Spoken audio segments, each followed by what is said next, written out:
Partia Socialiste i kërkon NATO-s të ndërhyjë që të lejohet kontrolli parlamentar nëpërmjet Komisionit të Sigurisë në Ministrinë e Mbrojtjes.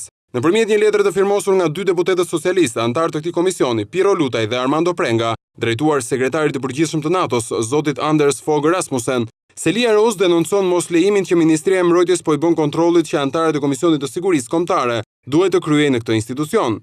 Një grup pune i përbërë nga deputetët e Komisionit për Sigurinë Kombëtare, thuhet në këtë letër, i autorizuar nga autoritetet përkatëse, që prej 2 muajsh duke zbatuar të gjitha rregullat, procedurat standarde zyrtare dhe i pajisur me autoritetin e nevojshëm, tentoi të kryejë një mbikëqyrje parlamentare të aktivitetit të Ministrisë së Mbrojtjes. Fatkeqësisht vijon më tej letra, deri tani kryerja e këtij kontrolli ka qenë e pamundur. Kjo ka ndodhur për shkak të kundërshtimit të vazhdueshëm dhe këmbgulës, pas një arsye racionale të ministrit të Mbrojtjes zotit Arben Imami.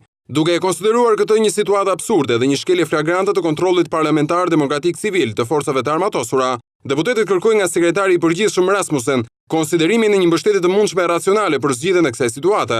Përfundon letra e deputetëve socialistë drejtuar sekretarit të NATO-s. Kjo letër është dërguar gjithashtu presidentit Bujar Nishani, kryetares së kuvendit Josefina Topalli, si dhe kryeministrit të vendit zotit Sali Berisha. 2 muaj më parë, Komisioni i Sigurisë Kombëtare me kërkesë të antarëve socialistë në komision miratoi ushtrimin e kontrollit parlamentar në Ministrinë e Mbrojtjes, kontroll që akoma nuk është realizuar.